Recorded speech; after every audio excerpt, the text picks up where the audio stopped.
Hey everyone, I'm Jeff from SkiEssentials.com. I'm Bob. How's it going? Welcome back to our second ever live YouTube video. Pretty fun. Yeah, totally. We got some technology advancements this year too, so we're kind of troubleshooting as we do this. So if you can't hear us very well or anything like that, just leave a comment, and we'll try and fix that in real time here. Looks good on my phone. That's great, Bob.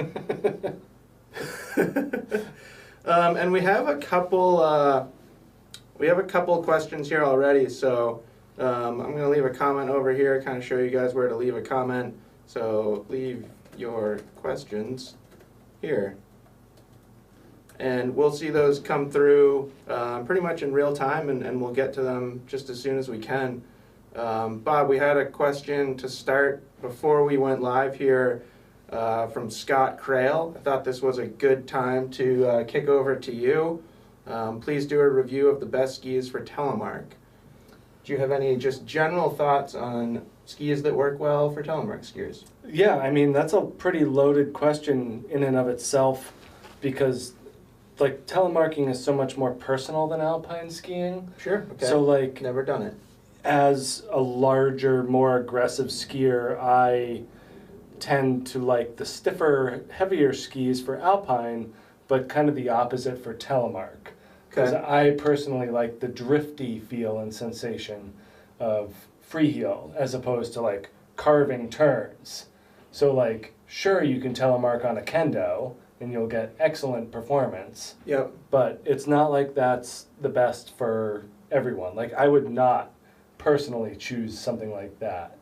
I always like the lighter, more flexible skis. The Atomic Automatic 102 is a favorite of mine. Rossignol, the Black Ops 98, you know, that is really a good choice because it's sturdy, but it doesn't have like stiff metal in it. Yep. So sure. Stuff like that I think works really well. And then he had asked about bindings as well. I mean, NTN versus 75 millimeter. I mean, that's a whole nother discussion. You know, it's just a huge variance of the connection of your boot to the binding. And again, like, I kind of still lean towards the 75 millimeter traditional duckbill shape versus the NTN, which really grabs onto like 60% of your boot. So beyond that, you know, sky's the limit. You can spend a lot of money on telemark bindings for sure. But for where we are here in Vermont, like, I really like just having a 98 millimeter twin tip. Surprise, surprise, that would be like a consistent thing for me from alpine to telemark. But no, I generally like lighter skis without metal, like an Elan Ripstick 96. Great option for that. Yep. So stuff like that really works well. But again, it's like, it's just a lot different than alpine skiing, that, you know, what you want to get out of the sport, if that makes sense. Yep. Yeah. Absolutely. Shane Varn chimed in here. I consider myself an advanced intermediate, spending last season on the Rossignol Experience 80, probably the Experience 80 Carbon, not that there's a different Experience 80. What would be a good step up as a carving ski without leaving me out of luck on a few inches of powder? First thing that comes to mind for me would be like Experience 86 Basalt. Right, just kind of moving up in that family. Right. And I think if you're comfortable with the brand and the character of a ski like that, then that's an easy ladder move. You know? Yeah, right. And that's kind of what they want you to do. Yeah, you know, and well, it makes sense in that line, yeah, particularly. Rossignol, I think, does a really good job kind of building like stepping stone skis. Yeah. So that would probably be my recommendation. It feels really safe, and I'm sure you would really like it if you've been enjoying your Experience 80s. A couple other skis come to mind, like Vocal Canjo. Feels like a good one. Yeah, you know, like, I think if he's looking for a carving ski, but again, leaving, you know, keeping that powder capability in there, you know, like, yeah, I think that makes sense, going to that mid-80s category. Yeah. Which we're all fans of, for sure. Best touring binding ski skin combination for the East Coast. That's just one of those ones that's hard for us to answer. similar to what you were saying about Telemark. It's just ski touring is just so subjective. Yeah. So it kind of depends what you're doing. Are you going to be skiing these skis in the resort at all? Or is this a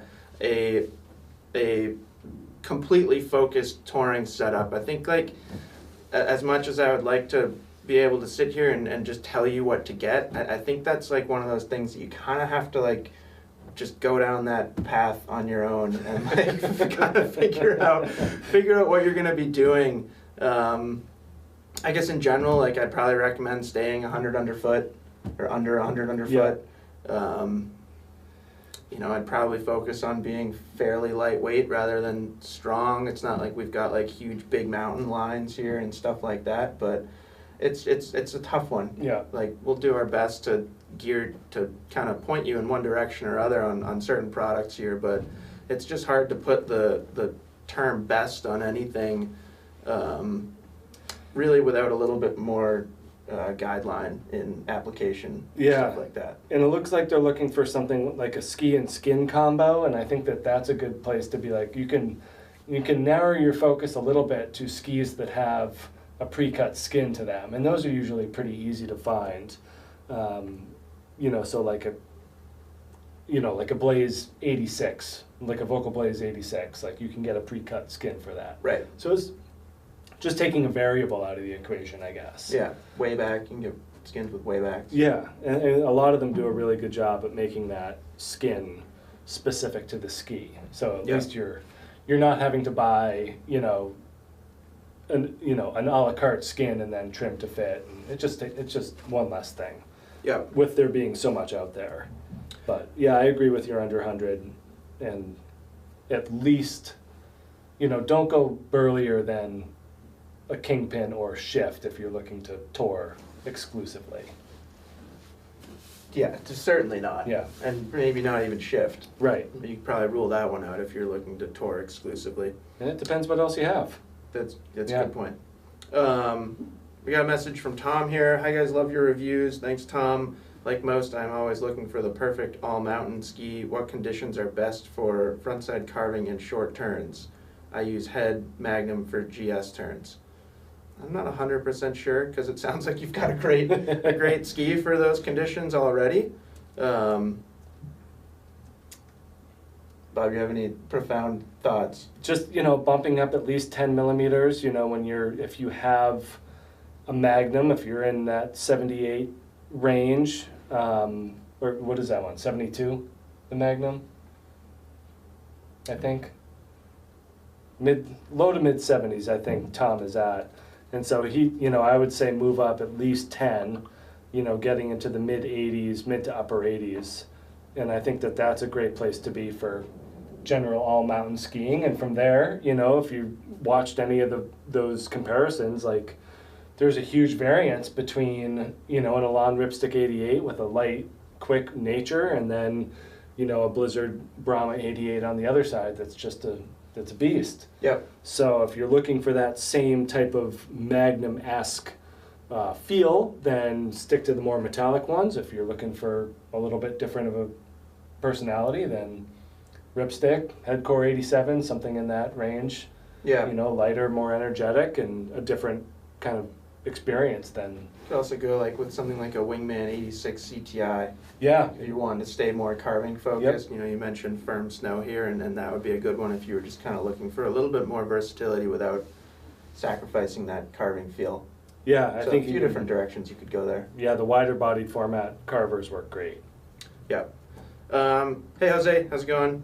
I don't trust pin bindings at all. I want to buy a Marker Duke PT16. What would be the most recommended skis for that setup?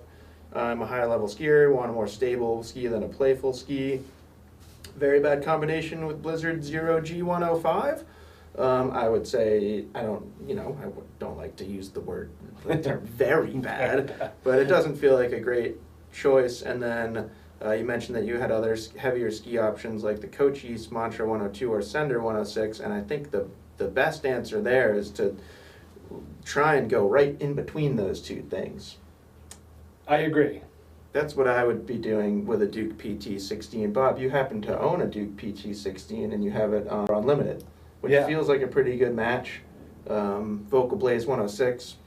You know, if you look it up in the Vocal catalog, that's what they're going to tell you to pair it with. Yeah. And then even something like an Elan Ripstick 106, something like that, I think is perfectly light enough to do some touring and not feel terribly inefficient or terribly fatiguing. So that's the direction that I would go. And you will not have any issues with downhill confidence on the Duke PT16. It just feels like a jester. Feels like a jester. Yeah. Like total confidence with that in a downhill setup. Yes, you're going to pay for it on the uphills in terms of weight, but if you're cool with that, then, you know, go for it. Yep. Moving on here, Michael, how's it going? Hey guys, big fans for East Coast ice. What width ski and type of ski do you recommend for an intermediate level skier? I was thinking Stance 84 based on some research. Also want to start carving. Boy, Michael, I would say you've done some really good research. That feels like a really good ski for me. I mean, you could make the argument that you could go narrower. You specifically mentioned ice, but I think 84 underfoot is narrow enough that you're going to retain good torsional stiffness. You're not going to feel like the ski is just washing and wandering on ice. Maybe, I don't know, maybe you've watched our videos before and you've heard Bob and myself speak highly of that Stance 84. Feels like a really good one. And there's other skis in that category again. I can mention Canjo 84 again. If I'm hearing intermediate carver for firm snow, I'm thinking like Vocal Deacon 80. Yeah, if you want to focus more on carving. More on the carvy side, yep. Especially if that East Coast ice jumps to the forefront of, you know, of your application. Yep. So something like that, you know, obviously nothing wrong with Stance, Canjo, stuff like that, but if you're on trail 90+% of the time, you know, there's nothing wrong with going with a more frontside ski like a Deacon 80. Another thing you could do is kind of split the difference, and even it's like there's not a huge difference there, but like Armada Declivity 82 Ti feels like it would work really, really well. But I don't want to completely turn you off on the Stance 84 because I do think that's a good ski, and from everything that you've said, I imagine it would work really well for you. Oh, I just scrolled too far. What are some men's powder skis that can butter and spin? A lot of them. It's not a very good answer, I'm sorry. If you watched our powder comparison, generally it was like the ones over here. Revolt 121, any Reckoner 112 or 122, Armada JJ. There's a lot of skis kind of in that world that are going to work really well, but you're basically looking for something that's relatively soft flexing, with a good amount of tip and tail rocker and also kind of that straighter cut early taper. Yeah. So take a look at those skis that we mentioned, Revolt 121, JJ, K2 Reckoners, Line's got a bunch, you know, Sir Francis Bacon or Outlaw is the wider one.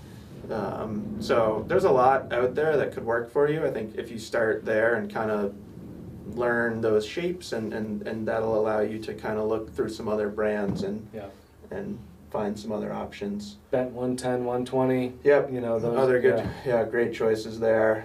And then there's like, you know, there's stuff like the Rossignol Black Ops 118, and then that brings up an interesting conversation because, like, can it butter? Yes, but it's more challenging because it's a stiffer, heavier ski. So pay attention to weight, pay attention to flex pattern, and pay attention to shape, and I think you can probably find a ski that works really well for you. Let's see, this question just says, what about Rossignol All-Track Pro 130? I'm assuming the boot. I don't think there's another product with that name. Yep. It's a great product. I unfortunately have never skied in them, so I can't speak exactly to how they feel, but it's a great product. It's a tighter fitting boot than a lot of the other 130 kind of high-end tech fitting boots. Bob owns a lot of boots. Do you own an All-Track? I did. I sold it last fall. Okay. Because it was a little too snug for my foot. And does that 98 last? Yeah, pretty low, pretty narrow. I had high hopes. It was just didn't quite fit my foot, but great blend of performance and, you know, capabilities. Yeah, I think it's pretty cool that a lot of companies are really putting that tech fitting technology into their high-end boots. And that All-Track is a great example of that. You know, I think there's a lot of competition now. I think Rossi was a little ahead of their time with that stuff, which is great. But now pretty much every company makes a 130 Flex tech fitting touring boot. Yep. So, but yeah, it's a good one. We have some more information from Tom here. Sorry, rest of the question. Stance 96, but wanting to ski all mountain, let's say copper. Yeah, that gives us a little bit more insight into what you're doing. I would say Stance 96 would be a great one because it's still going to feel strong, but it's also pretty maneuverable, off trail, stuff like that. You could even go like Enforcer 94. Yeah. You know, like that's another one that carves well, but it can handle some softer snow really well too. I think that mid 90 range is probably going to work really well for you, so that's a little bit wider than how we were perceiving your question originally. So hope that helps. Ryan A, this is the best channel on YouTube. LOL. I don't know about that. I think the LOL tells it, but thanks, Ryan. I'll appreciate it. Hey guys, please advise for 50/50 all mountain skis, one to rule them all. Rustler 9 versus Blaze 94 versus Rossignol Escaper. Assuming Sender 94 Ti for 2023 as opposed to I don't know. Why don't 22 Escaper? Why don't you share your thoughts on that, and then maybe we'll add like what the Sender how that would change it. Yeah, Rustler 9, and I want to talk to Sender 94 as opposed to Escaper I don't think we have any Escapers. No. You know, basically they just added a metal underfoot to the Escaper to make the Sender 94 Ti, putting it more in the Rustler 9 category versus Blaze 94. Even though that Blaze does have metal underfoot, it's a little different. It's not quite as structural. You know, Rustler really does a good job of blending a lot of those attributes of playfulness and carving and grip and precision. We were both pretty stoked on that new Sender 94 Ti. I like it a lot, yeah. I mean, I really like the Escaper, and I thought that they did a really nice job at making it just that much more, you know, precise underfoot. So big improvements on that 94 Ti Sender. You know, the Blaze is just going to be a little bit light, I would say, for really true 50/50 versatility. It's a good floater, but not quite as precise on trail as the Rustler or the Sender. Yeah, you'd at least want to be like a more playful skier, somebody who prefers shorter turns and has cares less about carving performance. Right. Then I think it could work for that, but I think you're right. And then another kind of small difference between Rustler and Sender is just the directional nature of the ski. You know, the Rustler is just has a little bit more free ride influence, while the Sender 94 is just a straighter cut, flatter tail, really cuts through the crud nicely and smoothly. I would say the Rossignol is a little bit smoother at speed than the Rustler. Yeah, I would agree. Let's see, we got Philip here. I have the 2021 Mantra 102s in 184. Was happy with them, but I felt as if the ski was skiing me and not the other way around. 6 feet tall, 175 pounds, advanced skier. More training needed? Too much ski? Potentially. It's a hefty ski. Yeah, and 184, you know, if you're kind of pushing the length. Yeah, I would say it's on the long side, not too long if you prefer longer skis. No. You know, but yeah, I mean, it's a Burly ski. There's no doubt about it. It just kind of depends on how fast you want to go and how much control you want to have. You know, if you bump that down to a 177, you might prefer the shorter turn radius without giving up too much stability. You know, I like talking about kind of the innate stability of a ski, like it comes with it. Right. You know, it's not like you have to size up to access the stability. So like a Mantra 102 is a great example of a ski that you can totally size down on. Like I would have nothing to do with the 191 in that ski. So just kind of depends, and I'm 6'2", 225. So yeah, I mean, it's a lot. It might be worth thinking about downsizing, but also if you like that size, that width range, that 100 millimeter range, I mean, there's a ton of stuff there. I also think like an interesting thing to consider would just like, if you really feel like you want a different ski that you feel like you're driving and you're controlling, you mentioned that you're happy with them, so it's like, I'm hesitant to say like, you just get rid of those things. Like you were happy with them, you've had a good time skiing them. I might consider getting just something a little lighter and softer flexing and just kind of differentiating those two skis a little bit, so you can match just your energy level, how you're feeling when you wake up that morning when you're heading to the ski hill. It's like, do I really feel like skiing a Mantra 102 today, or would I rather ski to stay within the Vocal family, my Blaze 94 or my Revolt 104 or something like that. So I would consider that. Do you have anything else to say to that, or should we move on here? I mean, just in terms of the more training needed, I mean, it never ends. You can always be better at skiing. You can always be better. That's for sure. What are the best hybrid boots with full pins? I do medium length tours, mostly in the resort, spend a lot of time in the lift as well. There's a lot of good ones now. That's another one that's tough to really like put the word best on anything. I suppose we can like try and point out some boots that we like. I know you've been quite fond of your Technica Cochise. Yeah, I wonder if they're looking for something more tour oriented, more hybrid, more like a zero G to stay within Technica. It's hard to know because to me, spending a lot of time on the lift suggests medium that we're a little more alpine oriented here. Resort. Okay, yeah. So I think that's a good.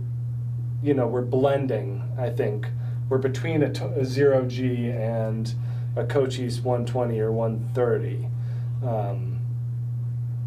Can you do medium length tours on those Cochise boots? Sure. It feels like an alpine boot. It's not like moving with you like a more touring oriented boot is. Definitely has more of that kind of, it feels like a Mach 1 130. It's not like it's super easy to walk around on, as opposed to those more touring oriented ones, but it's not awful. So I get the impression something like that would work best for this application. Cochise is great. I think the KG Mindbender boots, there's a lot of good stuff to be said about those. Yep. All the Atomic Hawks XTD, Lang XT3. Solomon Shift Pro. Yeah, there's a lot of good ones now. So I'll take a look at those, 4 or 5 that we just mentioned. Yeah, and they're pretty much all based pretty similar to the Alpine counterpart. So, right. If you've had success in a Solomon boot, like just a regular Solomon S Pro 130 or whatever, I don't think it's too far of a leap to go to that Shift Pro. Sure. And vice versa with the Mach 1 and the Cochise. Sure. Obviously, if you can, go try boots on in a shop, because that's kind of the most telling thing there is just stick your foot in a few different boots. Some of them might work for you, some of them might not. Yeah. Christopher here, this is great. It's always great. 2 questions. What is in each of your quivers this season? What, do you want to go first? Okay, are we only doing current? Just go with like skis that you're gonna ski on a semi-regular basis. So the first however many days we've been on this year, I've been on a Headcore 93, a 2023 Headcore 93. Yep. And then I got a Stokely Montero AR in a 185. I got that core in a 184. So the Montero AR in a 185. And then the widest ski I have now is that Enforcer 104 Unlimited.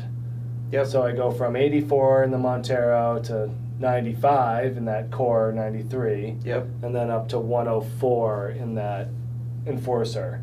And then I have a bent 90 and a bent 100 as well, which will make appearances. Yep. So yeah, kind of I'm in that range. Still have the Enforcer 88 and 100. Boy, I'm just kind of they're still in my wall rack. I haven't really gotten them all down yet.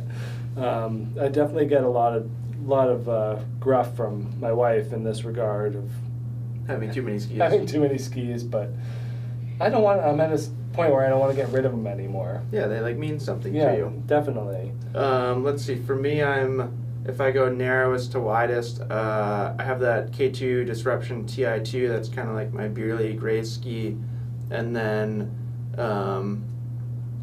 let's see, Stokely Montero AX, Bent 90, Nordica Unleashed 98. I still ski my Nordic Enforcer 104s quite a bit, although Unleashed 98's definitely stealing some of their days on snow. And then I've got the Elan Ripstick Tour 104. I do have an Enforcer 110 also that I've gone through a few different opinions on what bindings to put on those. And that's probably it. Am I forgetting something? I feel like I'm forgetting something. You're probably forgetting something. I don't think so. Those are the important ones for me, which I feel like I'm really happy with my quiver of skis this year. I feel like I've got a very well-rounded selection of stuff to ski. I think I would add a narrower. I think I would go 72. That's what I got. If I had Disruption TI2. Yeah, if I had to add one, I would go another 10 narrower. Oh, I scrolled too far again. But we're gonna have to go faster here. Let's see where we are. And second question from Christopher here. Any feedback, info on direct-to-consumer brands like Peak, Forefront, J-Skis, etc. J-Skis and Forefront, those guys are actually pretty good friends, so it would be easy for us to get a hold of their skis, and we've talked about doing some testing and some reviews on their skis. We've reached out to Peak, so hopefully we will be getting on Peak. A few other brands I want to take a look at, Season Equipped. They seem really cool. We've been in touch with them, so there's a good chance that you're going to see us kind of dabbling in some of those direct consumer brands. Moving on here, Casey Henry got a Ripstick 96 from you for All Mountain, and looking at a K2 Disruption 82 Ti to complement as a ski for groomers. Is that a good pairing? Yeah, I would say that's a pretty good pairing. Yeah, it's a cool ski. It's very grounded. You know, like it's got very damp. It's got a pretty low profile and wide tip to it. Yep. So it does like to be on the snow a lot, which if you're looking for that for a groomer ski, they're wonderful. I found also that they like to go pretty fast. Do like going fast. You know, it's because of that damp. It's that thing so with the quiet. dampness that you don't realize you're going fast until you're halfway down the mountain and wonder how you got there. So yeah, if you're looking to go fast, that's a great choice. I mean, great edge grip in that thing for sure. Yeah. He's asking if 163 length would work for intermediate advanced skier, 68 inches tall, 175 pounds. It could. I might consider going to 170. It's just whether you want it to feel shorter, quicker turns or a little bit more stability at speed. Yeah. If I was your size, I would probably want to at least ski that 170, but I could understand somebody preferring the 163. I'd say you could go down a little bit from the Ripstick 96, but use that ski as a template. You know, don't go 20 centimeters shorter. Yes, that's good advice, Bob. Let's see. We got Noah here. I currently ski the old 187 Master Blasters, and I'm looking for something to replace that. Was thinking the Kendo, but open to other options, primarily skiing Pennsylvania, New York, and Vermont. Kendo's a great ski. You know, I don't like. It's hard to think of a better ski than that. You know, it's if we're just talking about how good that ski is, I think when you're considering a kendo, you should at least, like, your mindset and how you spend your time on the mountain should at least be a little bit more geared towards carving and on-piste skiing, with the understanding that when you take it off trail, it might be a little bit harder to ski than some other skis, but the benefit there is that you get better on-trail performance. Yeah, and there's just a ton in that range. We touched on it a little earlier, but you can really run through the brand list and pick one out, for that. And one of the ones that we really enjoy was the Rossignol Experience 86 Ti, which is really kind of sneakily moved up my list of highly recommended skis. And it definitely has a little bit more of that front side personality than the kendo. And then you could kind of go the other way too, even just bumping up to 90, and you're getting a whole host of other options there. Like a Solomon Stance 90s, kind of the experience to the kendo to the stance, with the kendo kind of sitting right in the middle there. But yeah, kendo's great, has kind of that metallic sound to it. If you go to something like the Brahma 88 or a Storm Rider 88, you're losing that. You're getting more smoothness, a little bit more dampness. But the kendo has just wonderful energy to it. I really love how they tightened up that radius, gave it a bit more snap. Yeah, and they made it easier off trail too than the previous version. Yeah, totally. So kendos are great skis. I don't have any major reasons to turn you away from a Kendo 88. Recently got a K2 Reckoner 112. This is the Robert Delta, and looking to put a shift on it. What mount position would you recommend? Looking to be a freeride ski. Bob, I asked if we needed any props before we started filming, and a Reckoner 112 prop would have been great. For this question, yeah. I believe the furthest forward line on that ski is referred to as team. This is kind of tough to pull this out of the back of my brain, which I think is around like 3.5 centimeters back from true center. I probably wouldn't do that. I would probably go at the further forward mount point, in the further back mount point, The team one is basically for people who would want to land switch or take off switch or stuff like that. So whatever, if it's factory recommended, whatever the further back line is, I would go closer to that one. I feel like I should send somebody a Slack message and just be like, bring me a Reckoner 112. If you are going to ski switch, if I'm not fully understanding correctly, then you could go on that team. John is asking if I want a Reckoner 112. Yes, John, please go get a Reckoner 112 and we'll come back to that. Thanks, John. Let's see, if you had to choose between the Black Crow's Anima and the Nocta for West Coast powder days, what are you taking? Boy, that's a tough one. You plop me in the middle of a West Coast powder day and give me either one of those skis and I'm going to be a very happy guy. I think the best way to decide is that the Nocta is going to be particularly surfy and smeary. There's a ton of rocker in that ski and it's huge. Anima just gives you a little bit more responsiveness. Yeah. So that's the best way that I would differentiate between them. And you could also kind of think about that as amount of snowfall. And is it going to be powder all day? Exactly. Or just a few hours in the morning? Exactly. We don't get all day powder days here. Right. So if you live somewhere where you get a ton of really deep days and you can ski pretty much untracked snow all day, Nocta would be awesome. Yeah. Otherwise, I may lean toward the Anima for just a slight amount of versatility. We got Bruno here. I am an advanced skier going for a hybrid setup, starting to get into free ski, backcountry, and touring based in the Alps, and very much don't want to sacrifice on downhill performance. He's got two more there. He's got a 3-part. Oh yeah, look at that. Currently looking for Maverick 88 Ti with shift bindings and Cochise 130 boots. What do you think?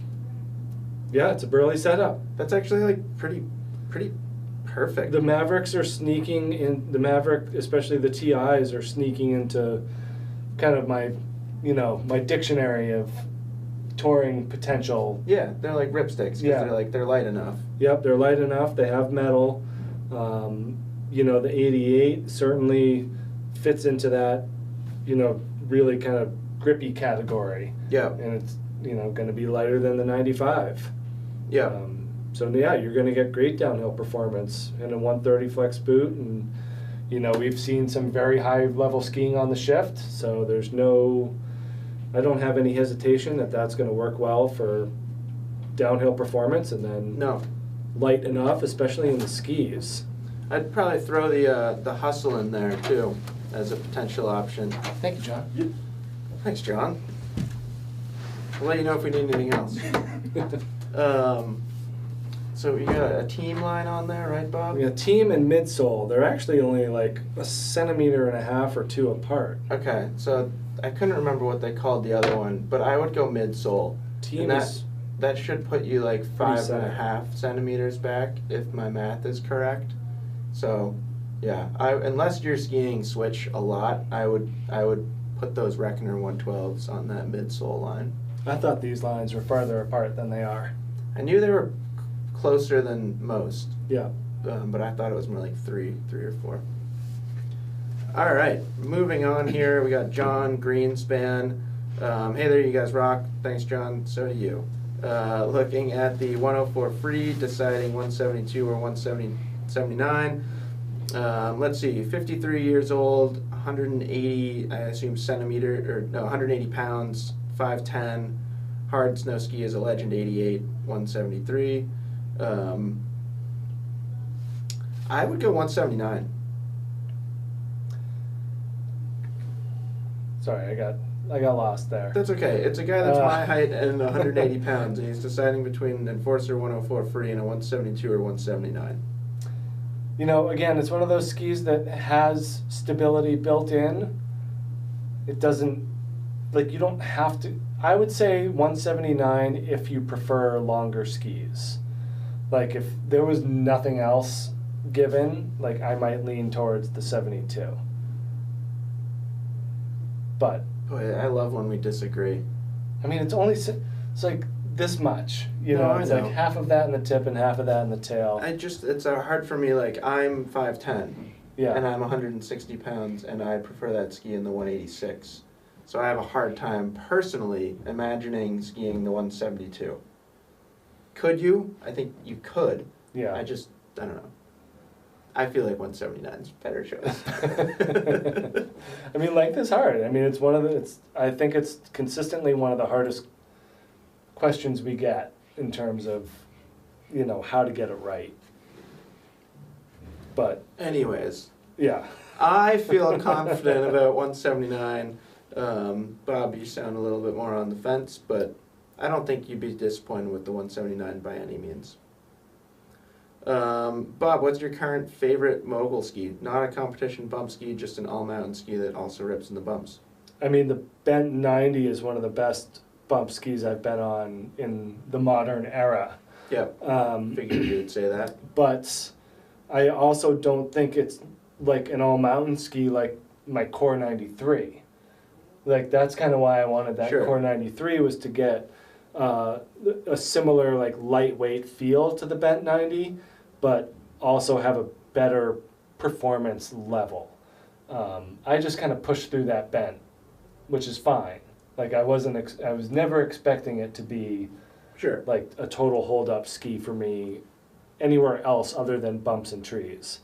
But for 90 millimeters underfoot, not a competition ski, it is awesome. Super easy. Yeah. Whether you're zipper line, straight line, or skiing more side to side. Yep. It's so easy and so fun. Let's see. Can take 2 skis. This is Steve A. Can take 2 skis to Steamboat in January. Black Crow's Divus, QST 92, or Fisher Ranger 102. If I was in that position, I would take the QST 92 and the Ranger 102. If I'm going to Steamboat, I'm at least hoping for some soft snow, and I think the QST 92 would be more appropriate on more days than the Divus. So I could see that. I would definitely bring the Ranger 102.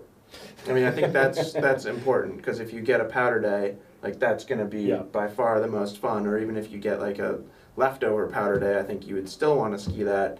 So then it's like whether you want, like, do you want the rest of your time to be spent making quicker turns on groomers, or do you still want to go explore off-piste terrain? I think that's how you would choose between those. Yeah, in my time at Steamboat, my favorite parts were the bumps and the trees there. Right. That's kind of why I'm thinking QST. The QST 92 is really So tough to beat in that regard. And then just the new shape and profile, if you're talking about a 23 version, and not like the 22 was bad, but specifically the 23, the newer build and shape, is just like an amazing product for soft snow, while being so agile. Yep. So yeah, I think you can get all of the groomer performance you would want in Steamboat out of the QST 92. So I agree. I think so too. Take the wider two. We have Jonas here asking Vocal Blaze 94 or Mantra M6. They're both great skis. You could just get both. Yeah. They're going to feel a lot different. Blaze 94 is going to be very, very light, very agile, very maneuverable. Does lack some torsional stiffness and edge grip and vibration damping and stuff like that.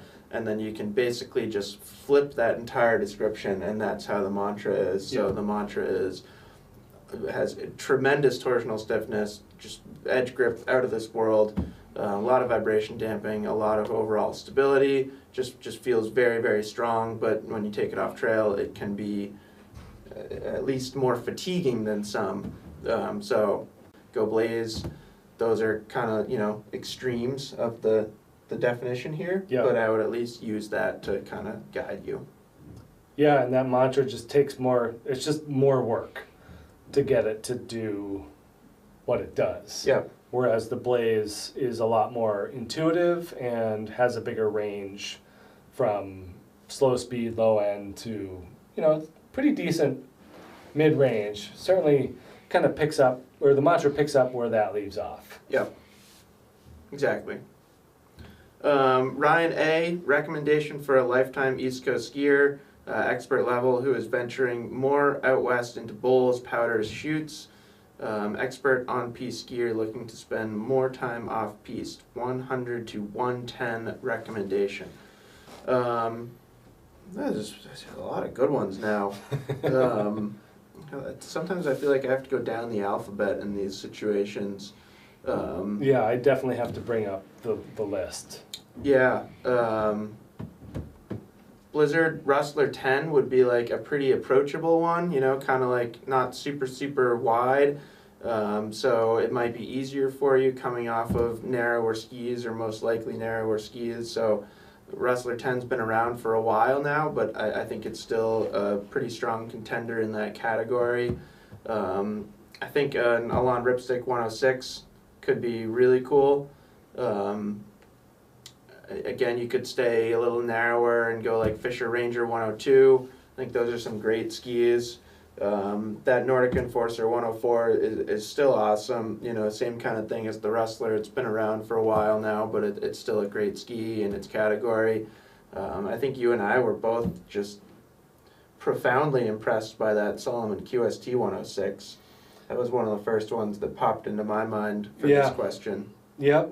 And I think that 100 to 110 is just like, for North American free ride skis, like meat and potatoes. Yeah. There's just, that's just where everyone's making amazing skis right now. From your Headcore one, I'm just thinking of the ones you didn't list, a Headcore 105 to an Armada Declivity 102 or 108.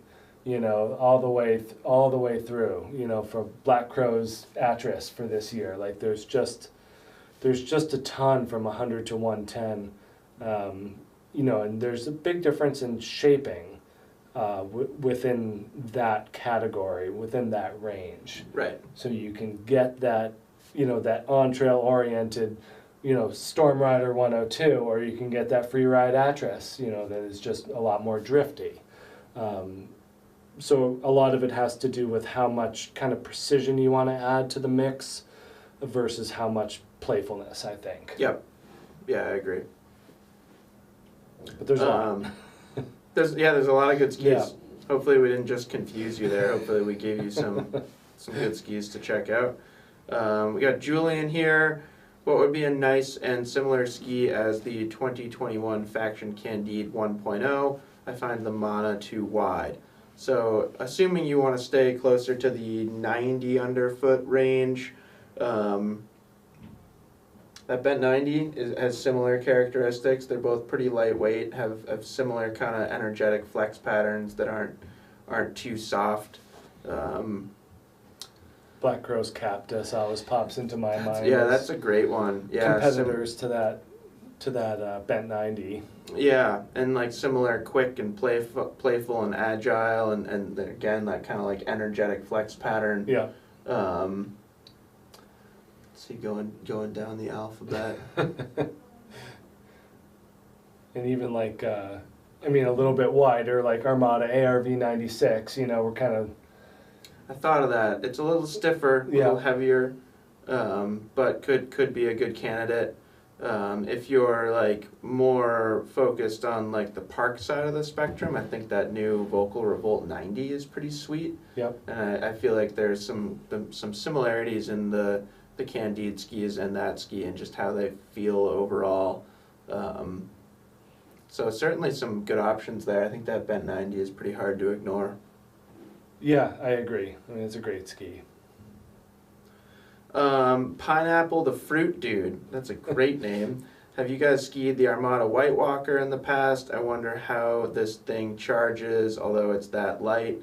They're like crazy skis. I have skied it, but not like really in the right environment. I feel like that's a ski that really needs the correct snow conditions to like get the most out of it. It does charge just in like an interesting way. It's not like super stable from a traditional sense. It's more like I've in other videos I've described that kind of modern skiing or modern free ski style of going very straight and then very sideways, and that's pretty much exactly how I think about the White Walker. Mm-hmm. So it's kind of cool in the sense that you can charge on it and feel pretty confident about that because it's so easy to throw the skis sideways. And if you watched Sammy Carlson's new movie, Yup, I think it was called. We talked about that on Top 5 Fridays last week, I believe. You get a good visual representation of kind of what I'm talking about. I mean, Sammy skis very fast and very straight, and then when he needs to, you'll just see him just kind of like flick his skis sideways to dump speed. So that's kind of what the White Walker is all about. So it's not like you can't charge on it like you could charge on an Armada Declivity 108 Ti. But it's a very cool ski that allows you to do some pretty unique things. It is one of those skis that you pick up, and it's like picking up the empty milk jug if you don't realize it's empty. Right. It's like, whoa, that thing is right. A lot lighter than I thought it was, for sure.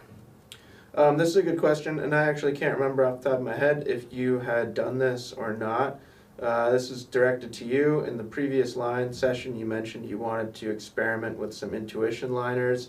Wondering how did that go? I just got mine. They're great on trail, but kills my shin off trail. Yeah, I didn't get around to it. I just skied in some the other day. Yep, yeah, that K2 Flex boot. Hey, we have a prop right there. There it is. Yeah, I think that they work, especially the wrap liners work better in the 3-piece boots.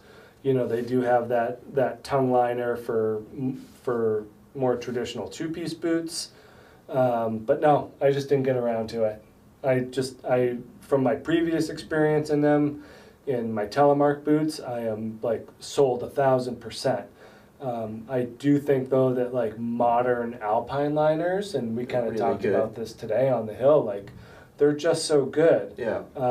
By like molding it to to the inside of the boot, and then having some shape molded in, and just having, you know, your Nordica liners have cork in them. They're Right. pretty much like Nordica's version of an Intuition liner, you know, with cork instead of foam. But I just think that modern alpine boot liner technology is so good Yeah. that, I don't know.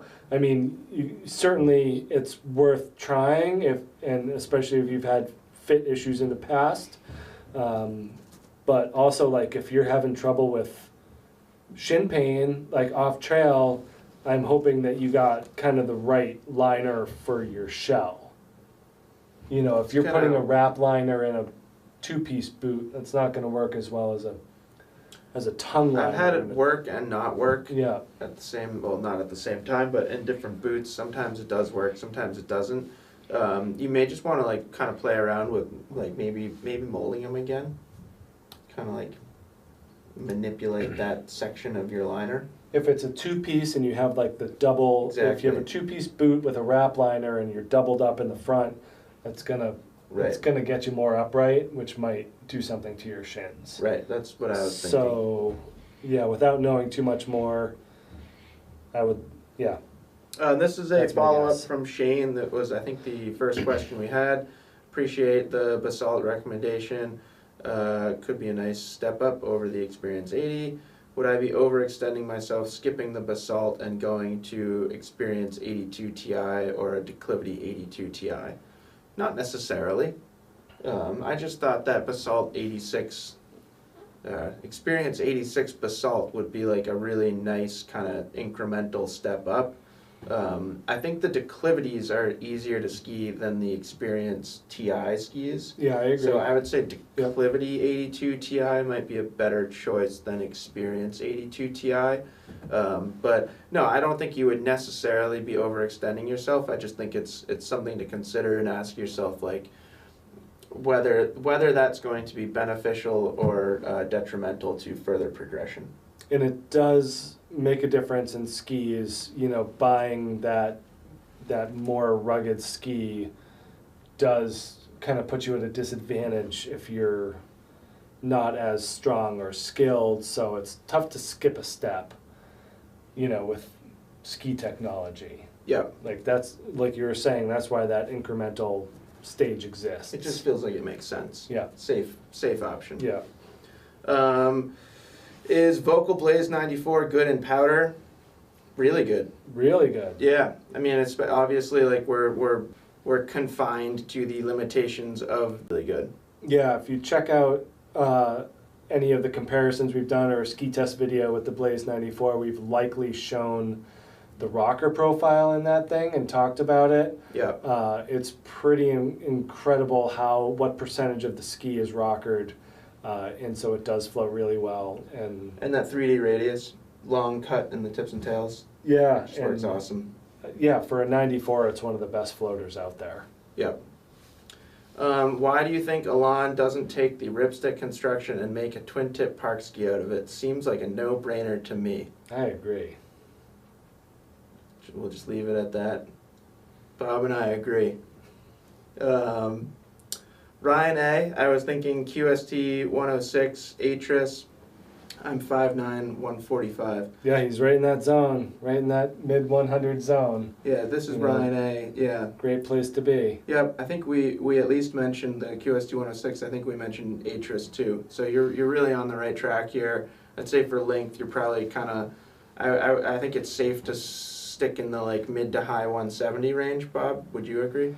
5'9", 145? Go a little longer if you're like real aggressive. Yep. But don't go crazy long just for no reason. JJ 3030. Great channel, advanced East Coast skier looking for carving and must handle crud snow exceptionally well. I already have the Fisher 86 GT. You already got your ski. Yep. No, I'm kidding. But it is a really good one. But wanted something light. Thinking 84 stance. Found some new 2020 Fisher Pro Mountain 86. I think that stance 84 could be cool. It's hard for me to ignore both Mavericks and Ripsticks as potential options there if you're specifically looking for something lighter. I don't know that Fisher Pro Mountain 86 would really be the ski that you're looking for. I mean, it'll plow through the crud. But it's already got a He's Fisher already got an 86 86. RC186 GT. Yeah. You know, in that mid-80s range that's lighter than that 86. I mean, Dynastar M Pro 85. We mentioned the Kanjo already. You could even go to like Blaze 86 if you wanted to go super light. Yep. Yeah, no, I think there's good options there. Definitely. We got Pat here. Thanks for all the amazing content and the time you take for answering comments. Added a pair of Black Crowes Divus and Ripstick 88s to my quiver and can't wait to hit the slopes. I would feel the same way if I had a pair of Black Crowes Divus and a Ripstick 88. I love skiing both of those skis. Just super, super rewarding. We got Frederick here. Atres 2023 or the QST 106. He is 184 centimeters tall, 75 kilograms in weight, and wants a playful all-mountain powder ski. I just can't decide. I think I totally understand why you can't decide. They're both pretty similar. I feel like the Atres feels a little bit more playful. Totally. I think when that adjective is put in there, it kind of points the needle more towards Atres, not that QST is unplayful. No, it just feels like a little more like serious. Yeah. I don't know, that may not be the best adjective, but yeah, as soon as you bring up playful as a descriptor there, I lean a little bit towards Atres. Yep. Ski was awesome. And that's one that I'm really looking forward to putting together a longer, full-length, in-depth review, excuse me. What do you think of the Armada ARV 84?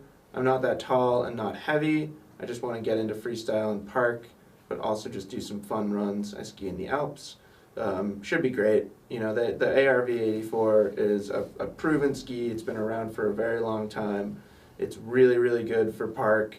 It's not too like wide or too stiff or anything like that, so it's pretty approachable and perfectly appropriate for a new park skier. So yeah, I would feel very confident about that. Do you guys have any experience with the ZipFit Liners? Are they warm enough? Paul, I wish I had more, and I can fairly confidently say that over the next year, we're going to have a little bit more experience with them for a couple reasons that I don't think I'm allowed to share. But I wish I could tell you if they're warm or not, and I don't know.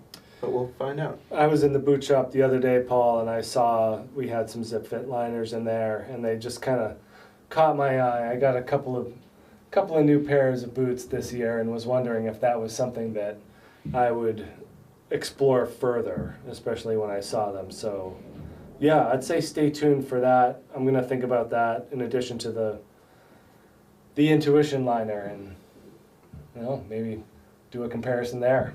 Sure. Mario here is asking, in our mind, the best 50-50 one ski quiver. What's 50-50? Are we talking about resort and touring, or are we talking about on and off piste? I'd say sure. Let's say resort and touring. Again, it's one of those things where it's hard to answer best because there's quite a bit of subjectivity to ski performance and what's going to be best for you. You know, I'd say that Enforcer 104 Unlimited worked pretty darn good for you as a 50-50 ski. Pretty hard for me to ignore Hustle 10s. Feels like a really good 50-50 ski. Again, Ripsticks I think could work really well as a 50-50 ski. There's a lot of options out there. You have to kind of look at all the different shapes and weights and match what works for your skiing style. I think these lighter weight alpine skis have really come a long way. Like the head core and the Ripstick that you mentioned. You know, mid-90s is a great place to be for one quiver. That Core 93 has been great for me. That Ripstick 96, you know, awesome, super light, very energetic. Yeah. And you can put a touring binding, a hybrid, whatever you want on it. So I think that those are kind of at the pinnacle and forefront of modern versatility for what you're looking to do. Yep.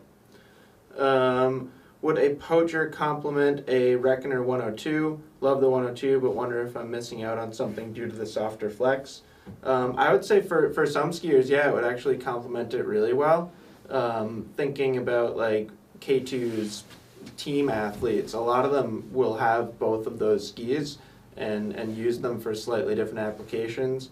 Poacher's going to feel a lot stiffer, as well as just like stronger overall. Some of that's just from like durability. You can really like bash the Poacher around a lot, and it's not going to, I don't know, it holds its flex, and it just feels like one of those skis that you can't break no matter how hard you try. And yeah, a little quicker edge to edge, a little bit more stable at speed. So like obviously there are other things that arguably would be a better complement, but if you're trying to stick within the twin tip category, yeah. And within Great. K2. Right, I think it's a great choice. But that Reckoner that thing will keep bending. You know, that won't break Right. for different reasons than the Poacher. Poacher. Because it just bends. It just keeps bending, instead of yeah. breaks. Let's see. Have you ever come across skis that you thought were so poor that you wouldn't put anyone on them? Yes, absolutely. So I've been in the ski industry for just about 20 years now, and over the course of that 20 years, 100%, yeah, there have been a lot of skis that just I skied them once and was like, no one should ski those things. That is like that really doesn't happen much anymore. I know a lot of people in the industry say that, and I can totally understand it. Like not coming across as truthful, just being like every ski is great now, but there really is a lot of truth to it. You'll hear people say that no one makes a bad ski anymore, and I would be one of those people that says no one makes a bad ski anymore. Are there skis that I get on and I don't like? Yes, as the same as like Bob does too. Yeah, and I think more common these days is, you know, we kind of look at a brand and say, well, they could eliminate X amount of skis from their lineup because there's just too much crossover in a certain range. So like, you know, it's not that they're making bad skis, but they're almost making too many.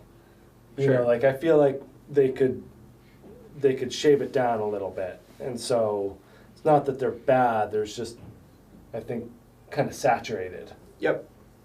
But yeah, I've definitely skied on I've had some unpleasant experiences on skis, I'll say that. Whether they would be bad for someone else is a different conversation. Well, and I think that's the biggest change in the industry is now there's a skier out there,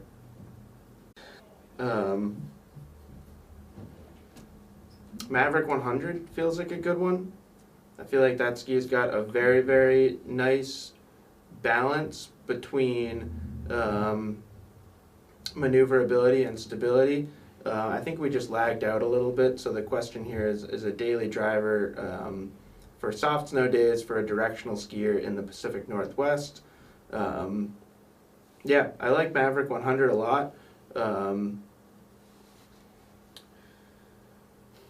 don't really feel like Bonafide fits in that description at all. No.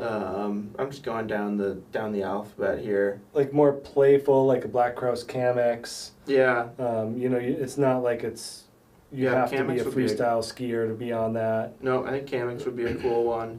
It's pretty hard for me to ignore the Nordica Enforcer 100 there. Yep. You know, I think that was kind of, for a long time, that's been like the benchmark ski for a mix between maneuverability and stability. I think there are some other skis that have come along that can compete with it, like the Maverick 100. Obviously, they feel quite a bit different, but I think those are good skis to take a look at. In a weird way, like I feel like the Solomon QST 98 kind of falls into that as well. Well, it's a good option for like heavier snow, you know, in Pacific Northwest. you know, you don't want something super light, but you also don't want terribly stiff, and I think that QST fits in that range pretty nicely, that it has Right. a burliness to it, but it's not overpowering. Right. So hopefully that gives you at least some options to look at.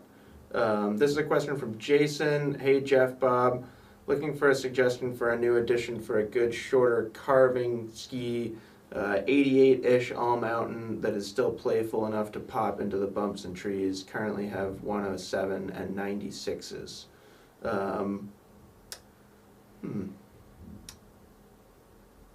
You know, Ripstick 88? yeah, I mean, it always comes up, doesn't it? Yeah. That just like, it makes really good shorter carving Yep. turns and is very much playful enough to pop into bumps and trees. So it's hard for me to ignore that option. The declivity 88 carbon, you know, Yeah. you're kind of looking at Yeah. something a little bit lighter, more poppy and maneuverable in that thing, but still has that nice directional feel to it. I think that's a good choice.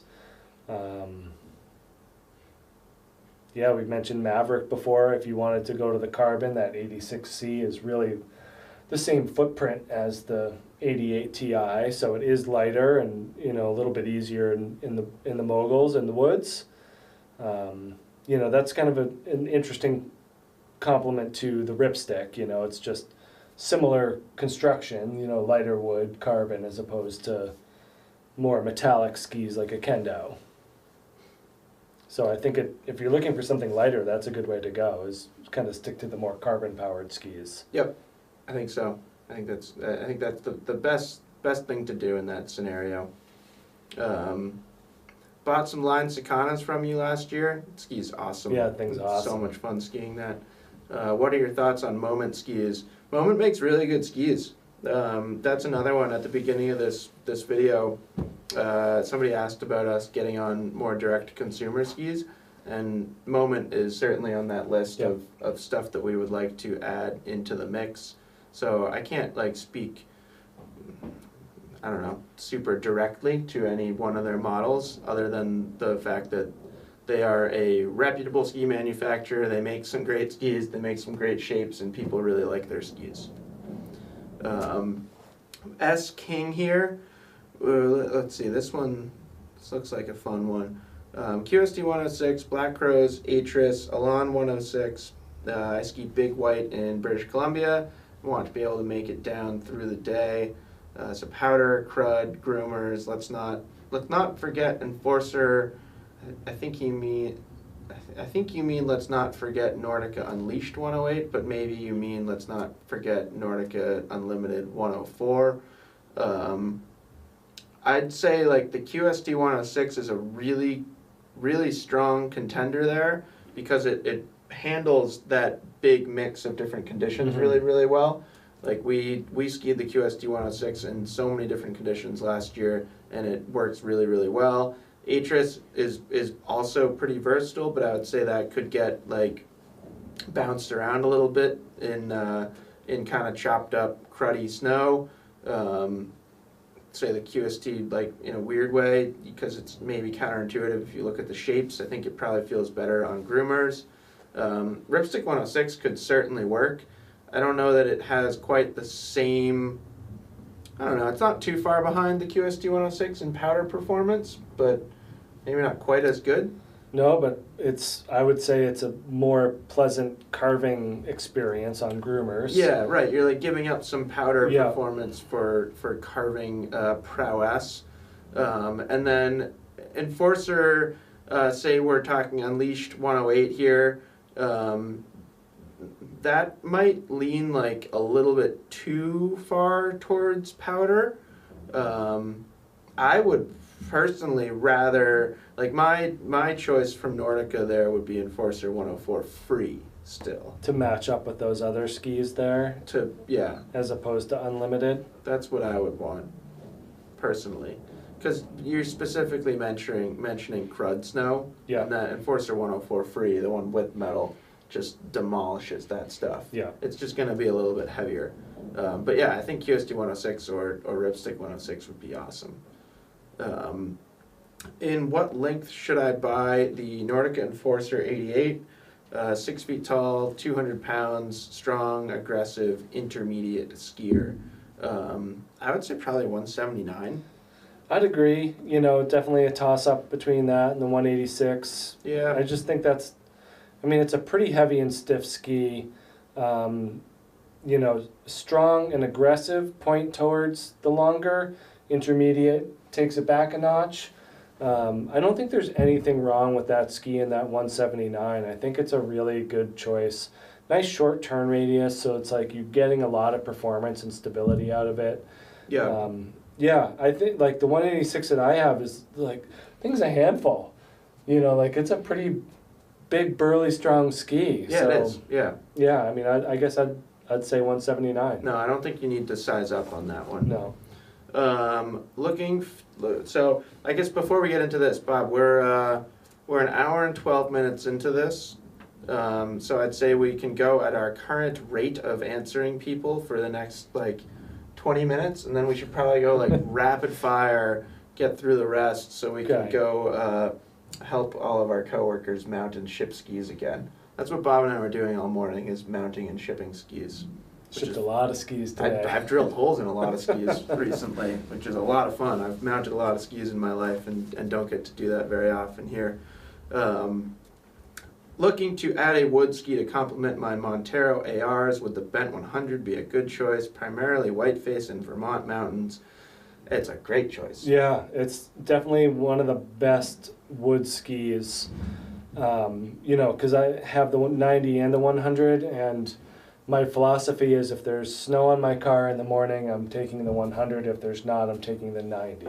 Yeah. There is quite a good difference in the flotation of them, you know, between the two. The 100 is like so much easier to ski in the snow. Yeah. Like it's just awesome. I think that Horizon Tech and the weight really make it a good snow ski. Also gives you more spacing between your AR. So yeah, that 100 is fantastic. You're there. That's it. Yeah, no, it's it. Yeah, no reason to bring up anything else. No. What are each of you using for this 2023 season? 2023 season. That is, what are your go-to skis? We actually answered that earlier in this video, so you may be able to go back in the timeline and get the answer you're looking for. I'm not gonna take everyone's time and list all those skis again. I'm 6'2", dropped body weight from 225 to 170 pounds from last season. Congratulations. That's quite impressive. Skied Bonafide 97 in 183. Which ski should I go for now? Aggressive, advanced skier. Ripstick 96 Black Edition, Maverick 95 Ti, Serpo, etc. I'm assuming you want to get a little bit more user-friendly feel or like a softer flex pattern compared to the Bonafide. In which case, you've narrowed it down to 3. I'd say Maverick and Serpo are going to feel a little bit more precise in how they react to skier input than Ripstick 96. But all 3 of those skis are awesome, and they would all be like really good choices to kind of move from the Bonafide 97 and retain good carving performance, but get a little bit more versatility and maneuverability. I really like the energy out of that Serpo. I think that thing's got just a real classic snap to it. The way it finishes a turn is extremely rewarding. Yeah. And that ripstick is just insanely damp and stable for having no metal in it. I mean, those are 2 highlights of those skis for sure. Yeah, we had another comment here from the same guy, mostly skiing soft snow, crumbled, late evening, small resort slopes. I love that description. Me too. That doesn't really change my opinion that like all 3 of those skis could work really well. Yeah, if it's mostly soft snow, I would Ripstick. Kind of lean towards Ripstick. Yeah. But Maverick's no slouch in soft snow. No, it's almost like it almost feels like a little bit more too precise Right. versus the ripstick. Where ripstick's got some looseness Yeah. to it. Yeah. My wife has a Santa Ana 100 at Whistler. It's great. Crud performance and terrain helps. At carving focused resorts, Silver Star and Big White, it's fatiguing. Can you help with a better option? Or a carving focused ski that continued on one comment down. Oh, I see. Skiing as often since kids. Understandable. 100, definitely that Yumi 84, which is like the girl version of the the Kanjo 84 is that nice kind of mid-range ski, easier to use, still pretty snappy and energetic. That E-Pro 85 Yep. from Dina Star, Yep. that is a nice carving 85. And then you can go narrow. You can go to that Phoenix R14 from Blizzard if you really want. That would be like really fun. Yeah, that front side oriented ski for sure. Could kind of split the difference. I can't recall. Did you mention Elan Wildcats? No. I feel like those are very rewarding carving skis that aren't overly fatiguing. Yeah, the CX I think is the 86 CX. Right. Is a really cool ski. Right. It just kind of like rips you into carves. Yeah. And I could see that working really, really well for her. It's kind of like supportive and like promotes rewarding skiing. So like a wider body carving ski versus more of an mid-80s all-mountain. Yeah. Yeah. This is a question from Brendan. I actually saw this one, hadn't had a chance to reply to it on our K2 Flex boot review. Do you guys feel the Dalbello Cabrio boots sit between four-buckle overlaps and full tilts in terms of lateral stiffness? I ski mostly off-piste, but still like to carve. I would say yes. Having spent a lot of time in those Dalbellos, I don't feel exactly the same lack of lateral support. So I saw your comment on that K2 Flex video, and I remember just thinking like, oh, what a profound way to think about that. Yeah. And I think you're pretty much hitting the nail on the head there. Yeah. Even just from a more traditional like buckling standpoint, Right. They kind of blend that full Cabrio K2 Flex with a four buckle boot pretty effectively. But yeah, we definitely have a lot of people on staff that ski a Dalbello Cabrio full time and do great. Yep, absolutely. What do you think the most versatile mid-90s ski for West Coast is? There's a lot in there. There's a lot of really good choices. I think we've mentioned some really good ones throughout this video. I think you want to make sure you have enough rocker that you have the soft snow capabilities. So again, not to sound like a broken record, but like Ripstick 96 is just like a pretty good benchmark to start with there. But on the other side of the spectrum, like if you're a heavier or stronger or more aggressive skier, like you could go with a Nordica Enforcer 94 or a ski like that, and it's going to feel stronger. It's not going to feel as agile in tighter terrain and stuff like that, but it would work really well. Maverick 95 TI feels like a really good one. Bob, you got any favorites in there? You can always just shoot for Solomon Stance 96. Yeah, you can shoot for the stars and go with the Storm Rider 95. Right. There's just every company makes a good one. It kind of depends on how much metal you want in it. And how much tail rise. I think that's an important thing to think about, especially for a West Coast skier. Do you want your skis to finish the turn with more precision? And more of a rounded, clean finish to the turn? Is that more your style, or would you want something a little bit looser that you'd get out of a neon green Ripstick 96? Right, or a Wrestler 9. That's still mid-90s for sure. Right. Let's see. Oh, I think this is a follow-up on our Reckoner 112. thanks. By the way, how do the 112 Reckoners compare to the Bent 100? I skied the past season, only the Bent 100. They're actually way, way different. That's like one of those skis that, like on paper, or especially if you were talking about the Reckoner 102 compared to the Bent 100, like looking at them on paper, you could just, like, I would think that people would just be like, oh yeah, those are like basically the same ski. Or Bent 110 to Reckoner 112. Right, those are more similar. Yeah. But Bent 100 has a lot higher camber height, which gives it a lot more like just responsiveness and feedback, where skis like the Reckoner 112, or if you went to the Bent 110, they're so soft and they have so much rocker that they're a lot more like surfy, smeary, slarvy, and not as reactive and bouncy. Yeah, and different use of carbon for sure to generate a different type of edge energy. So you're kind of like taking the carbon with the Reckoner, but you're giving up the camber of the atomic. So it's like achieving the same thing through two different ways. Yes.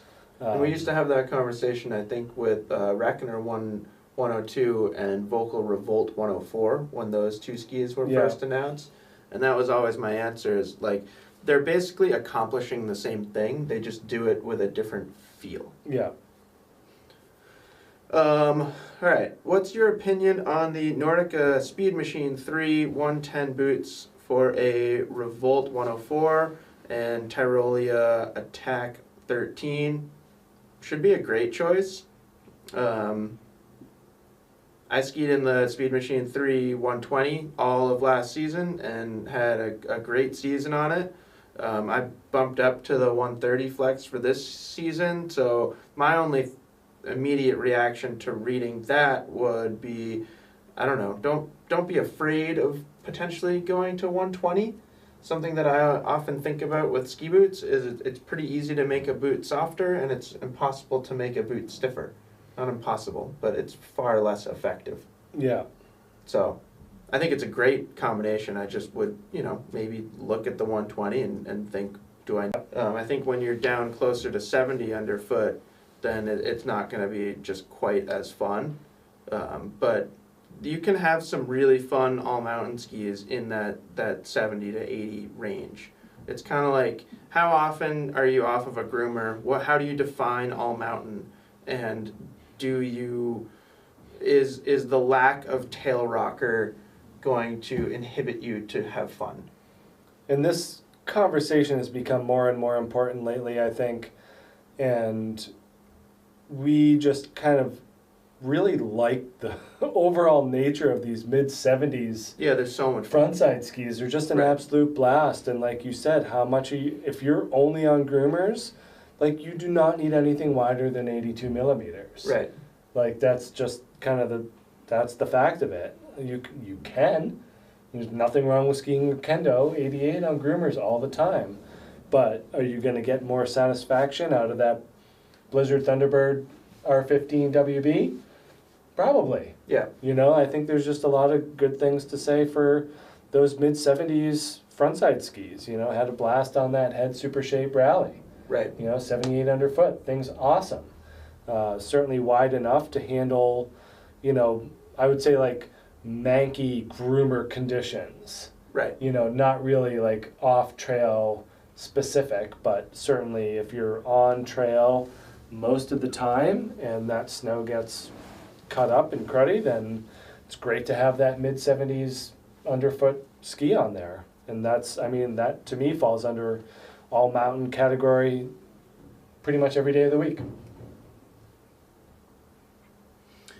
Dusty here, Bob. We got 5'11", 160 pounds, expert skier. What size atomic bent 90 for mogul skiing? 175 or 184? I'm an inch shorter than you, about the same weight, and I have that 184, and it feels great. Yep. I would go 184. It's a very light ski. I think if anything, it skis a tiny bit short with the Horizon Tech. It's certainly very manageable in the longer lengths. So I would probably go 184 there. Yeah, and kind of the opposite is what we say about like that Mantra 102. There's not really stability built into the ski, so you do have to get more material underfoot to get the same performance. Yep. All right, Bob, I think it's time for rapid fire responses here. Okay. So we'll try and clear up all of this in the next 20 minutes or so. Faction Prodigy 1 or Vocal Revolt 90 for 72 kilogram intermediate skier that wants to improve in the park. Want a jibbing and buttering ski. What do you think? The first time I saw that Revolt 90 from Vocal, my immediate reaction was that's the best park ski shape I've ever seen in my life. And I still feel pretty, I don't know, maybe that's like a bit of an exaggeration, but especially it's got some really good characteristics in its shape for learning buttering, and if you're really staying in the park like most of your time, I think it's a really, really good choice. Prodigy 1 is fun too, but that Revolt 90 is undeniably just a really good park ski. Would love to hear your thoughts on Moment Forefront J skis at some point. Not sure if that's possible. We actually mentioned that earlier in the video. There was another question about that. We know, I know the current management ownership staff at Forefront really well. Pretty good relationship with Jason Leventhal over at J Skis. I don't know that I have a great relationship with anybody at Moment, but we are going to try and work in more of those direct-to-consumer skis into our reviews and content, because a lot of people ask about them, and you know, they're like legitimate good choices for skis. Totally. So, yep. like, we're, as much as we're here to stay in business and sell skis, Bob and I particularly are kind of here to help you guys find the skis that are right for you. And I would be bummed if like the perfect ski for somebody was a J skis and I wasn't able to recommend that. No, it's very, very important to realize that that perfect ski for you might not exist in this warehouse. Yep. Heading out to ski Alta Snowbird in February. You're gonna have a blast. I'm in between the Ranger 102 and Forster 100, Maverick 100, and Declivity 102. My choices there would probably be Ranger 102 or Declivity 102. I feel like those would give you the best versatility and range of performance for that terrain. Yeah, I got lost there for a minute. I would agree. Nice to have something pretty sturdy underfoot like that. Yeah, and it's nice to have tail rocker too. Yep. So those are kind of gonna hit that balance for you really nicely. Can you speak a little bit about jumping from an 85 width to something closer to 100? Is that too far of a jump for an intermediate advanced skier? No, I don't think so. I think like as long as you're staying close to 100, it's not like a ridiculous adjustment period. I would say if you were going from 85 to like 110, you would just be like, I don't know what to do here. Well, I'd keep the 85. Well, I think he's going to keep it. Yeah, so I was thinking he'd be keeping his 85. Maybe you're not. But no, I think you'll be able to, a ski that's 100 underfoot, I think you can get it up on edge. There's not a little bit more skier input that's required to get it at a higher edge angle, but I think that will be just fine. And just to remember, it's more about your application than your level. So it doesn't mean that if you're an expert skier, you get a wider ski. Correct. If you're on trail, stay with the narrower stuff. Correct. A different kind of question, okay. How much difference does a good ski setup really make on the slopes? Like, how much worse would you guys ski with a really bad, cheap ski and binding? That's a great question. I almost want a prop, but I know we're doing lightning round. Yeah, no, we don't have time for props in lightning round. I would blow through a system binding pretty quickly, like a 10-din system binding like we sell in packages. Yeah, you might like physically break it. Right, if I skied that how I ski my normal stuff. Slide it off the track. Yep, it would come off. Yeah. So a lot worse in that regard, but I would say mid-level, from mid-level on up, doesn't make a huge difference. Obviously there are benefits to like certain widths and certain shapes, and like I think the better you are at skier, the more you can utilize those subtle differences. And like, yeah, it makes a pretty big difference to me. Like I fell really hard the other day, on bent 90s and K2 Flex boots. Not to say that those are bad products, but they have a pretty specific like focus or purpose, and I tried to do something that was not the focus and purpose of that equipment, and I fell real hard. You pay the price. I paid the price, and I basically did the same things on stiffer boots and stiffer skis today, and was just fine. I have been skiing Storm Rider 95s for many years. Sometimes Stokely makes fairly large changes, and sometimes they are minor. Yep. True. Accurate statement. Let's see. Are you in the right spot? No, I got it. We're back. Dan F. QST 2022 QST 106 with bindings for $500 with tax and shipping is pretty sick. Totally. 100%. True. No, Bob and I like freak out about these things. Like, I wonder if people think that we're just like spitting sales stuff when we like get excited about deals, but no, that you're 100% right. That is like ridiculous. Yep. Like, we should raise the price. Your Alon Park Ski comment should be made about QST 98 as well.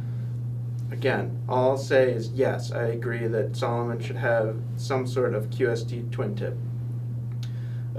Faction Prodigy 1 in 178 or Vocal Revolt 90 in 180. I think this is the same guy. Yeah, the same guy. So I had a lot of fond things to say about that Revolt 90. But if you wanted to stay within Faction as a brand, there's no reason why either one couldn't work. Let's see. Oh, thanks, Ryan. Happy to help. That's what we're here for. What do you guys think about the Rossi Experience 100 HD Ti? Is it too stiff? I'm using a Solomon S-Force Bold, but I want something wider. No, if you're perfectly happy with the flex pattern of your Bold and that's not like too demanding for you or too tiring, I don't think that Experience 100 HD Ti is significantly stiffer. So if you're just looking to bump up waist width, I think that would be totally fine. I don't know where you're going to find one. Well, that was back when these 100s were really like fully cambered, just like wide race skis, and that was in that era. So like it's a pretty specific feel to that ski. Yeah, it's pretty burly, compared to like even how we kind of talk about an Enforcer 100 as being like old technology. Sure. Like that's much more of a modern version of that Experience 100. Yep. Rustler or Hustle 9 for Scotland. 181 centimeters height, 90 kilograms, speed and agility. I would say it just depends how much you're touring. If you're touring a lot or really at all, go Hustle. If you're not touring, like I think it's really easy to differentiate between Rustler and Hustle 9. When you get to 10 and when you get to 11, it's harder to differentiate. So I would just 100% use like whether you are touring or not as the deciding factor there. And if you are, go Hustle, get the lighter ski. If you're not, if you're just resort application, get the Rustler. I have not skied in Europe in years and years and years and years. And Bob, you never have? I've been to Canada and Japan, but neither of those things are Europe. And I've never skied in either country. Never been to Europe. There are big differences between the two regions. Obviously, like it's mostly mountains and snow quality. So I think like my general like the way that I think about it is like the mountains are cooler in Europe and the snow is cooler in North America. Right. I think that's fair. Probably oversimplifying things, but that's fine. What do you guys think about the Solomon Shift Pro boots? Great. Somebody asked about hybrid touring boots earlier, and that was one of the ones that we listed as being really good. Ripstick 88 or 2021 QST 92 for maneuverability and quickness in New York trees. Gosh, I'd say 2021 QST 92, really. Yeah, just a little bit more free ride influence. Yep. That Ripstick's great, a little bit more directional. I think that the maneuverability and quickness will kind of go to that QST. Yep. I have a chance of picking up a couple of super cheap line Pandora 110 as a touring ski. in 178. I'm a man, 180 centimeters. Would they be okay? Absolutely. Yeah. Yeah. Yep. The skis don't know what gender What you gender are. you identify with, and they're Yeah. wood, plastic, carbon, fiberglass. Right. It's all and good. like the construction in that ski is essentially like shared. I was going to say borrowed, but shared. What skills does it take to be advanced versus intermediate? I don't really know if there's like a black and white answer to that question. There probably is in like PSIA ski instructing, Yeah. but I don't know. I always feel like it's more of a mindset thing. Like, I think an advanced skier can ski anything on the mountain. Or maybe maybe an expert skier can ski anything on the mountain, but you're not confined to certain terrain because you have to stay within your ability level. I think that's probably, like, to me, that's the biggest difference. I think advanced skiers are generally more comfortable in the front of their boot throughout the duration of any shape turn and any type of terrain, while an intermediate skier is not comfortable pressuring the front of their boot in all conditions and terrain. But again, we are far from the PSIA world Right. in what we do. Okay, Bob, Ian here has the best question ever. Okay. What exactly do pivot bindings do? I'm pretty sure it is to prevent injury on park, but how does it work?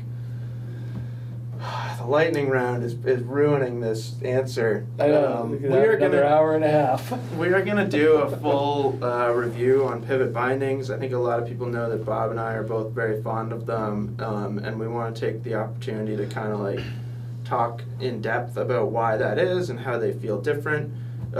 Couple things. Yes, they're pretty good at preventing knee injury in some ways. Certainly not like a guarantee or anything like that. There are plenty of people who have blown out knees on pivot bindings. Yep.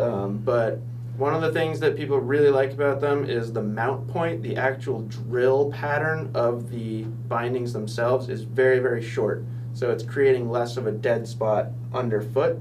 And you get more elastic travel in the heel piece than any other binding. So basically the heel piece will kind of like move before it lets you, fully releases you out of the binding. Yep.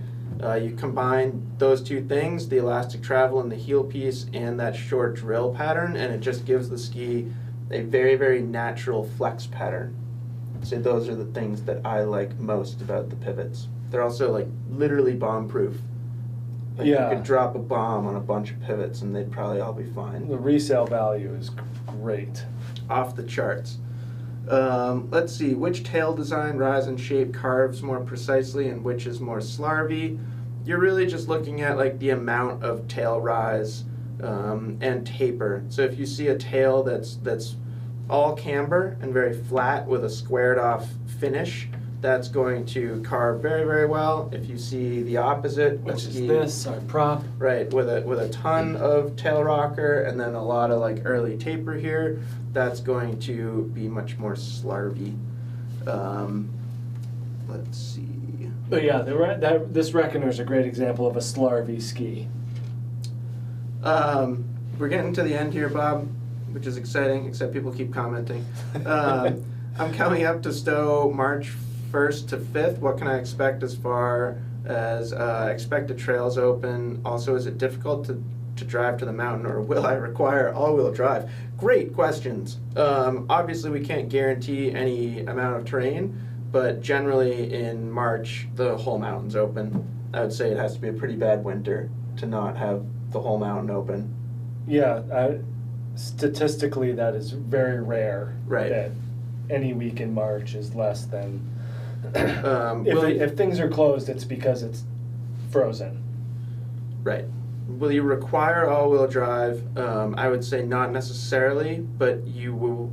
If it snows when you're here and it's slow traffic, you require snow tires, or else you're not making it up Harlow Hill. If this person is the reason why we can't make it up to the mountain, then we're going to be upset. If you go off the road.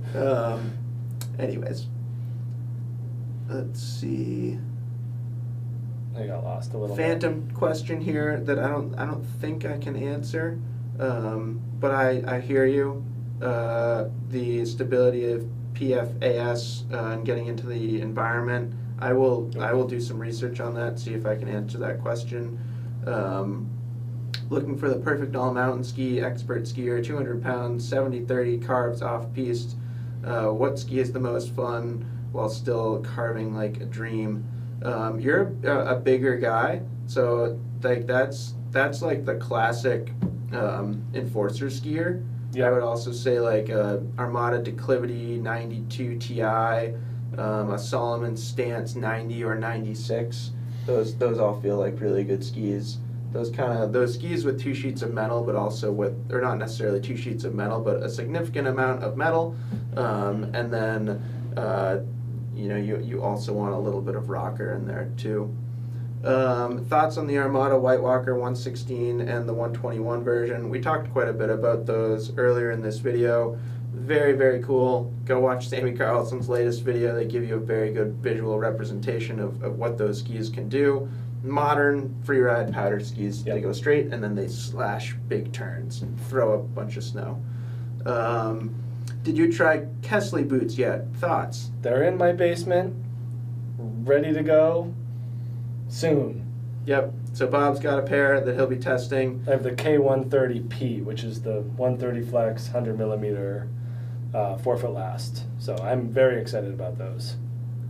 How much difference do non-demo bindings make versus the demo equivalent? I would say if in some scenarios, not that much difference. Like Tyrolia Attack demo bindings are really good in the sense that they don't add any extra stand height. They do have a track for the toe, which creates a little bit more of a dead spot. Some like look demo bindings typically add a ton of stand height. So it depends, but I would say, in my opinion, I always prefer being on a non-demo binding, to the point where like I would personally never buy a ski and have a demo binding on it. I wouldn't either, but I also feel like a lot of the demos we get on, like A, they're tuned, and B, they're jacked up, and they just feel like and they're heavier. Yeah. So it makes like it makes like 100 millimeter non-metal ski carve really well, which might not be what you want out of it all the time. So yeah, there is kind of some give and take there, but I don't hate them, a whole lot. I think the biggest thing for me is the confidence, where I'm just not as confident on a demo binding as I am on my own skis. Yeah. There's no real reason to that other than my feelings. Yeah. So they don't feel so different that it like makes the ski feel different. They just feel different in like the overall experience. Yeah. I think that's the best way to think about it. I have Nordica Enforcer 88 with normal bindings, but I just got some J skis coming in later this season that I will use all around the mountain, of course, and park. Do I put pivot bindings on my J skis? Yeah, I would. It says that they're 90 underfoot. Yeah. Okay, you're putting a 95 brake on that. Yeah, I have 95 brakes on plenty of skis that are around 90, or half. Okay. I don't know if I do right now. That would be a pause for me. It wouldn't be a hard no, but it would be a pause. Bob, you're overthinking it. Bob and I get a little bit hung up on the range of pivot brake widths.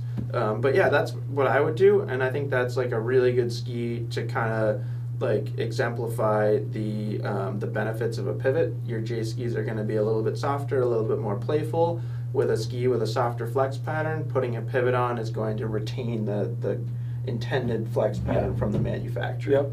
So, good one there. Let's see.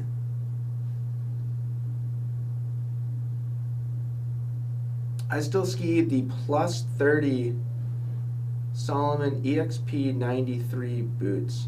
Are you familiar with the Salomon EXP 93, Bob? Not nearly as confident as I would be to answer a question about it. Tried the HF 120, found that too soft. I know you mentioned that you tried going to a boot fitter, but it certainly sounds like that's the best solution here is to go visit a reputable boot fitter. Unfortunately, boot fitting is one of those things where like every boot fitter is not created equal, so to speak. Yeah. So if you've gone to a boot fitter and had the appointment and went through the whole process and you didn't find a boot that worked great for you, you may just want to try going to a different boot fitter. There's nothing wrong with that. Well, it sounds like he's trying to stick to the rear entry style of boots. So It may not be possible. It may not be possible. Maybe that's someone that will be in that K2 Flex Right. category, or a Dalbello Cabrio, kind of looking for Right. a little bit more of that rear entry flavor. But I mean, I'd also say to try a modern 4-buckle 2-piece boot. Yeah. Don't rule them out completely. Let's see. What's a good replacement boot for my old red and black Reichly Flex On comps? You got to get that K2 Flex Revolver Pro or Revolver Team. Is the Team the one with the stiffer tongue? Yeah. I think the Team, if you don't mind spending a little bit extra money, I would get the Team. You just get a better tongue and you get a slightly different liner that I think there's a lot of things to like about that. And then if you're on that GS ski, also take a look at that Dalbello Krypton, the 130 or 120. I mean, definitely more of a race-like feel in those Kryptons versus the K2 Flex. Yeah. Couple follow-up questions here. Thank you guys. I might go for Alon Ripstick 96 Black Edition. Turn radius is smallest out of those three. Southern Finland slopes. Yeah, it sounds like it's going to work really well. Is it somehow a pro, or I assume you mean a benefit, that a carbon ski feels like it has metal in it? Why not just go for a ski that has metal in it?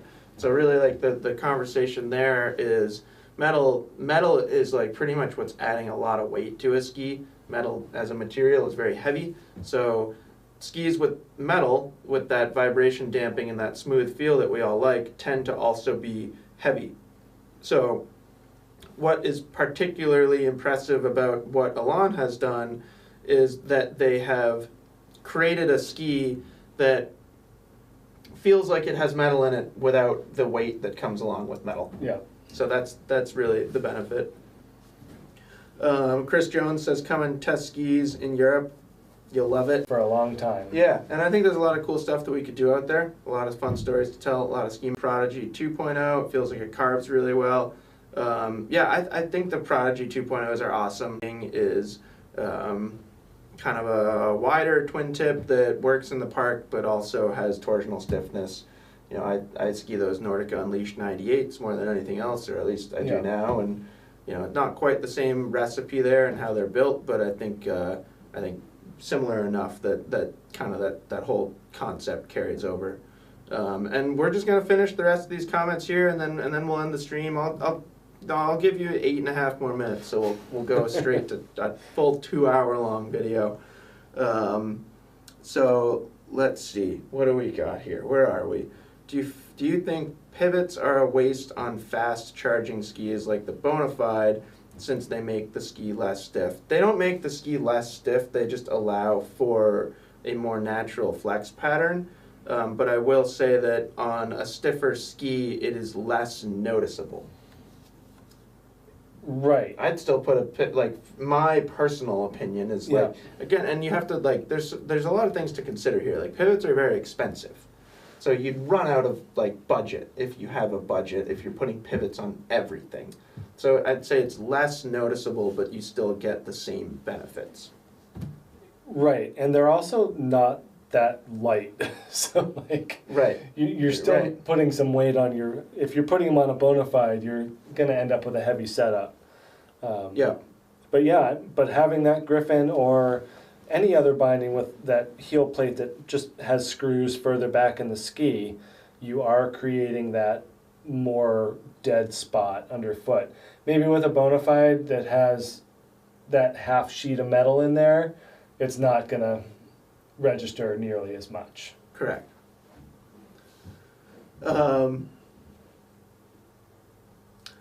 Let's see, Resort Powder Ski, 189 Anima, 186 QST 112 or QST blank, 192 Liberty Liberty, I assume Origin 112, 6'2", 200 pounds. Turn radius. Yeah. Liberty, nice and round and smeary, kind of a little bit more of that modern style. And Anima just has great energy to it, like for being as burly as it is. You know, there's a nice camber to offset that burliness. But yeah, blank is awesome. Just a really nice overall feel and personality to it. It just feels like a resort powder ski to me. I don't know why. Anima feels like it's more appropriate for like big, wide open terrain, which maybe you have at your resort and maybe you don't. Yeah, it depends on how open your resort is, I guess. What is the most similar ski to the Nordica Soul Rider 87? Wanted to buy that ski, but I can't buy it anywhere because it's sold out. Very sad. Bob and I we were bummed. I don't know. I don't often like say that manufacturers should have done something differently, but I think there was an opportunity with Nordica to take that Unleashed 90 and like kind of carry along the Soul Rider 87, and that ski is quite a bit different. I've recommended that Revolt 90 to a few people looking at Soul Rider 87s. It is different because that ski is fully symmetrical. I think Faction Prodigy 1 would be a cool one. I think those skis have some similar characteristics. You mentioned the Cactus earlier, which kind of falls into that, but that ski is a little bit more directional than the Soul Rider. I just wish they made them all longer. The narrower twin tips, I wish they made them longer. Yeah. You know, whether it's like the Dynastar M3 90 or like that Black Ops 92 or which one you said first? I forget, but I think I said Revolt 90. No, you mentioned the Unleashed 90. From Nordica. Correct. Yes. And those are just things that like I wish they made them longer. Yeah. Because I think more people would like them. But and I said Revolt 90, which could be a good choice, but I really should have said Revolt 86, because that is a little bit more aligned with Soul Rider 87, more similar shapes. Hi from Ireland. Big thanks for your videos. Love you guys. Nice. Thank you so much. Have an M6 Pivot, Backland 100, Crest 10, and Blaze 106 Tecton, and I'm looking for a dedicated powder ski. Rustler 11, Anima, Vision 118, FX 116.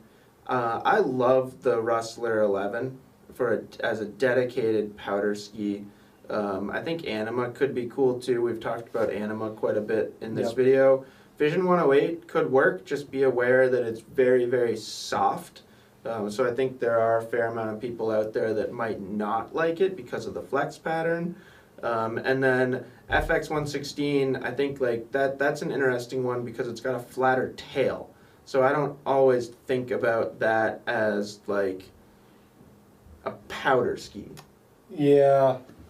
So my maybe ZX would be. I would rather have ZX, a better choice in the Kesley world. Right, but I think Rustler out of that list, Rustler 11 and Anima would both be really, really good choices and a nice way to kind of like round out your existing awesome quiver. Cody Adams, how's it going, Cody?